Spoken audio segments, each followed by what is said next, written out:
and we're just gonna roll with it. Okay, we're live now. Are you guys seeing it on YouTube?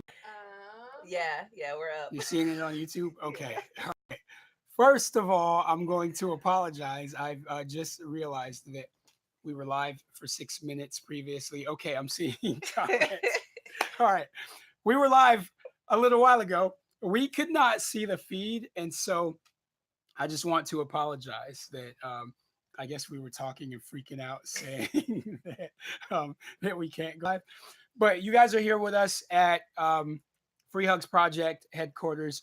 We've been trying to come up with this new idea for not just free hugs, but to be able to reach people. So, free advice. So, if anyone has questions, and it can be whatever. Okay, someone just typed, what's the biggest reason you do free hugs? The primary reason why I do free hugs is to help people find common ground. I like going into areas of conflict and trying my best to de escalate tension or de escalate violence in areas of conflict. So even though my shirt says free hugs, it's not always about hugs, it's really about dialogue. But it would be weird if I was wearing a shirt that said free dialogue or free conversation. But that's really what it's about. The shirt is just a way of showing people that I'm there in peace and there to create change. Um, let's see some other comments. I see a hello from Allegheny. Hello, Allegheny. Someone put top of the morning to you. Top of the morning to you too.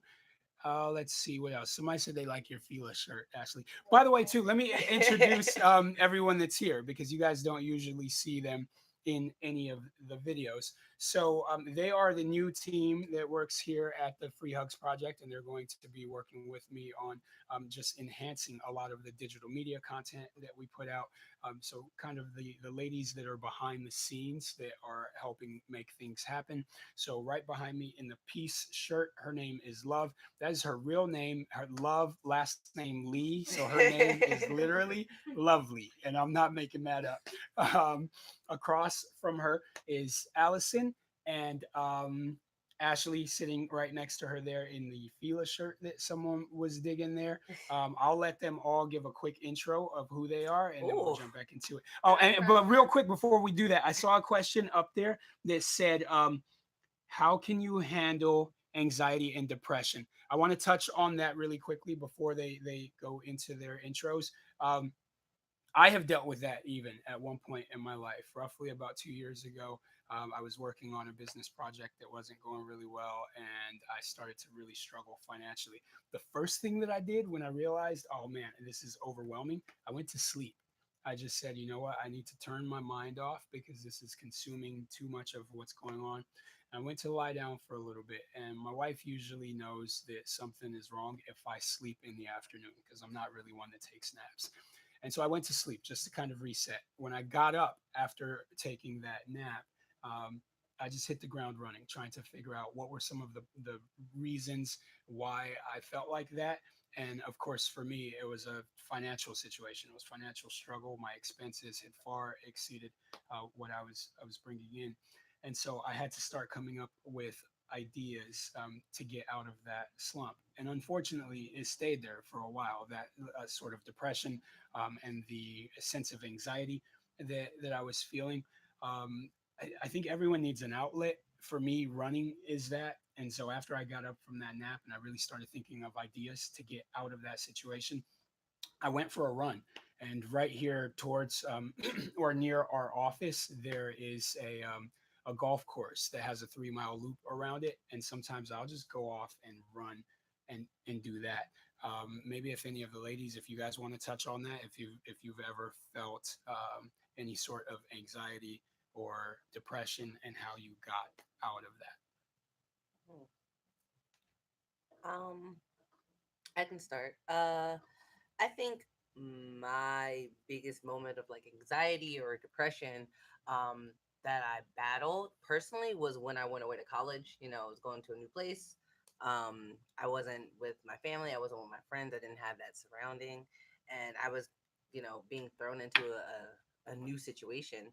Um, and our campus was very lonely at times because it was so far away from where I grew up from. So I think the the main way that I learned how to, handle it, being in a sad situation, was honestly like relying on my support system, and realizing that I do have people that are like that do have my back and that are going to like pump me up when I need to, like give me that positivity, and then also like finding positivity in like new situations Yeah. and that anxiety, um that feeling of fear. Cool. I talk about that in my lectures when I speak at the schools too. Is the support system, how important that is, like getting around positive people. You can't have friends that are secretly your enemies or haters. You have to have people that really want to see you move forward. And I think that's so necessary for people that are struggling with depression. You have to have people around you that are your cheerleaders, people that Mhm. just care about your advancement. So I'm glad you touched on that, because that is a really good um, response to that. So either of you guys want to touch on that? I mean, that's pretty similar to what I was going to say. Just support system is so huge. Cool. Yeah. Yeah. I think for me, it was like coming to terms with depression because there is such a stigma in the Black community with mental health and just like not being strong Yeah. all the time and like really having, and again, this came with just like going through life, reading, educating myself, even social media, like being influenced by people who were okay, being transparent about what they were going through, and that helped me kind of come to terms with my own issues. Yeah. So that was like the first, like I guess, um, step towards progress is like coming to terms with it. And then I found an outlet in writing. So there was a point in time after I graduated college, I was going through some stuff, and once I came to terms with things, I had to find some type of outlet. When I was younger, writing used to be one of my favorite things, and then I stopped, and then I turned to it again to help me deal with those issues. And it was just helpful to have those things out on paper. And I still have the book that I wrote in, and sometimes I'll just go back and like read that stuff and like compare to where I am now, and Yeah. just like I'm so glad I had this turning point Cool. from where I was. So, So writing as an outlet for Mhm. you. or whatever creative, outlet or sport, Yeah. whatever Yeah. it is that just Mhm. gives you some type of peace. Cool. Yeah. So I think kind of to sum up the answer to your question, is really having one, a support group, people that you can rely on, but also an outlet that you can turn to.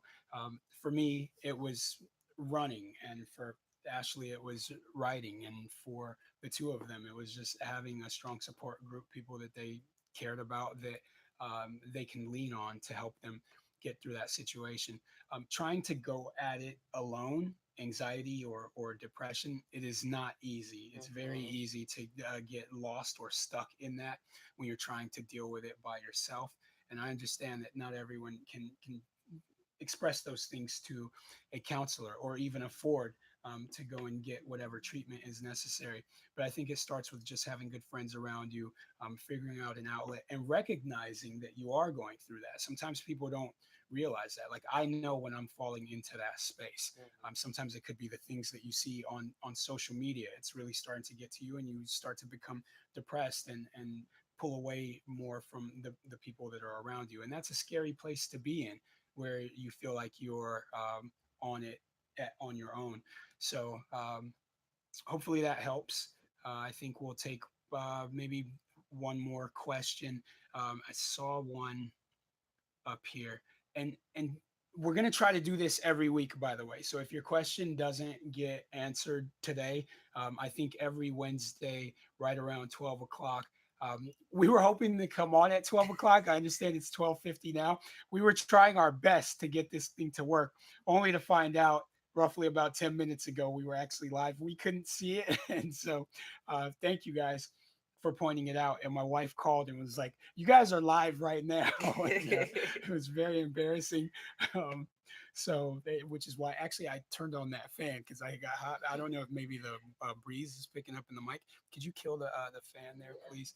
Um, all right, so we'll take one more question. I think I had seen one up there that said, "Have I ever been a victim of police brutality?" I have not ever been a victim of police brutality, but I have felt like what would the proper term for it be?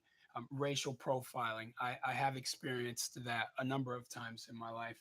I'm sure you've heard the term driving while black, or feeling like, man, I'm getting pulled over for absolutely no reason.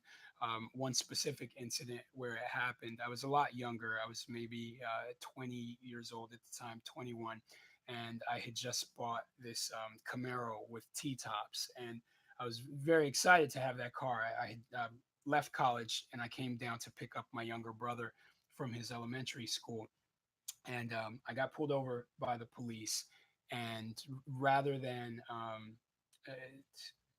there was no reason for them to have pulled me over. I asked them why I was pulled over. They didn't tell me. And instead, right as my little brother's school was letting out, they had me step out of the car, and then searched the entire car, saying that they were looking for drugs or something else. Obviously, I don't do drugs. I don't sell drugs. So there was no reason for them to search my car in that way. They claimed that I had fit the description of someone in the area who was. And so now, this special moment, as I was trying to surprise my brother by picking him up in this cool car, ended up becoming a very embarrassing moment where, as school lets out, here I am as my car is being gutted out by police officers who are searching for drugs. And I felt awful that my kid brother had to experience that. And I think, again, still, I don't look at incidents like that and say, oh, all cops are bad, or they racially profile, or they do things. I know that there are one-off incidents where those sort of things can happen, but I don't judge an entire profession or an entire group of places today, right now, as we speak, people feeling like they're being wrongly approached or profiled by law enforcement officers. And I think that there's reasons why we need to continue addressing these things, and trying to figure out how we correct some of these systems where people feel like they're being treated unjustly by police officers. But again, the work that I do, I'm fully in support of the people in these communities. I'm fully in support of the work that law enforcement does. I think that we all just need to do it better. So I don't know if either of you guys, anyone wants to touch on that as well, either police brutality or racial profiling that you've experienced. I know some people tend to say it happens a lot more to black males in this country, but I know that I have spoken to some sisters even that are like, yeah, I've either been in the car with my boyfriend or husband and that happened, or they've been in a car on their own and it happened. So I don't know if maybe you guys have experienced something like No, thankfully. that. Um, Good. but it's still that you still have that in the back of your mind. Like That it there's could still happen. that fear. I Yeah. remember when I first moved out on my own and I was on a bus and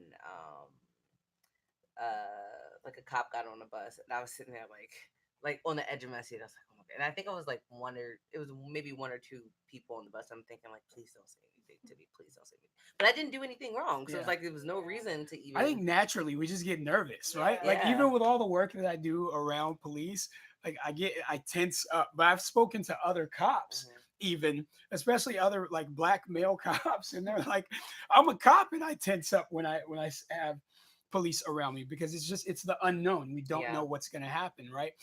But I could tell you one incident that and my wife would remember this as well. She had picked me up from the airport. I was coming back from a protest, and I believe my wife went through a yellow light, and we got pulled over by the airport. And at the time, my 5-year-old daughter was in the back seat. And when we got pulled over, uh, my daughter, she was a lot more scared or nervous than my wife and I were. And the cop came over to the car, super polite. He was a white officer, and of course, my family being African American, my daughter says, well, after the cop asked for my driver's license and registration, we gave it to him. Um, he went back to his car, and my daughter said, Dad, I'm really scared of the police. And I saw that as a teaching opportunity for me to teach my child that she doesn't have to be afraid. So as soon as the cop came back to the car with my ID, I said, excuse me, officer, my 5-year-old daughter just told me that she's afraid of the police. and I don't really want her to feel that way. He said, no problem, I got you. And we rolled down the back window. He stooped down to her level and he had a conversation with her. And I thought it was the most beautiful thing because here you've got this white officer, my daughter being this young African American 5-year-old girl who, for whatever reason, is afraid of the cops. Whereas a lot of kids at that age think the police are heroes, right? So I'm Mhm. like, why would she be afraid of the cops, especially with the work that I do? I interact with police officers. I'm like, she has no reason to be afraid. And so it was such a great teaching opportunity for that police officer. He literally stooped down to her level at the window and had a conversation with her about school. And are you excited? Your dad just came back from wherever he came from, and it was cool. They had like just seeing this cop have a conversation with a 5-year-old girl. And after it was all said and done, now whenever she sees police, like she doesn't have those same feelings that she had before. And so I think that there's always these teaching opportunities that we have that we should utilize rather than saying, why are you pulling me over? It was a yellow light. Like, don't get upset about it. Let's just do whatever we can for that to be a smooth interaction. And I don't remember whether we got a ticket or not, which is irrelevant. What matters was there was this beautiful opportunity that happened there. And now my daughter, who just seeing how she interacts with law enforcement, it's so different. Which is crazy because now fast forward, maybe 6 months after that incident, I was working on a project with Project Human, and we had maybe 9 or so police officers that stayed across the street from us in an Airbnb in our neighborhood that I was doing some work with, and it was like sometimes when we would wake up in the morning before the kids would even have breakfast, they're like, can we run over to the cops house? And I'm like, wait, we still have other stuff that we have to get done, and they're quick to rush over there to go hang out with the cops. And so it's how we teach, not only our children but those opportunities that we can have with law enforcement to express that, hey, my child just told me that they're afraid of you.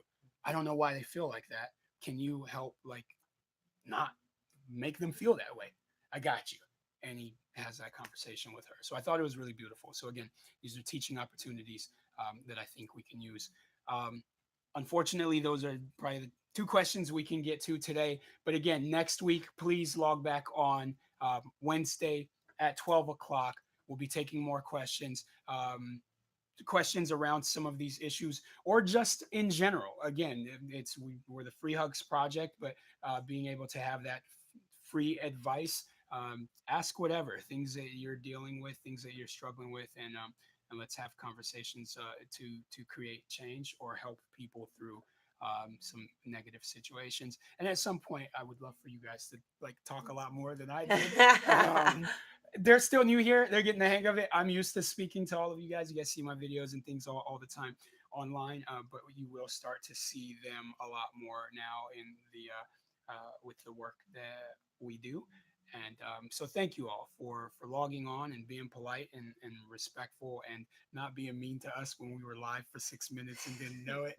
Uh, we figured out how to make it work now. So we will look forward to connecting with you all again next Wednesday, 12 o'clock, Free Advice Live. Thank you. Cool. All right, we will end stream.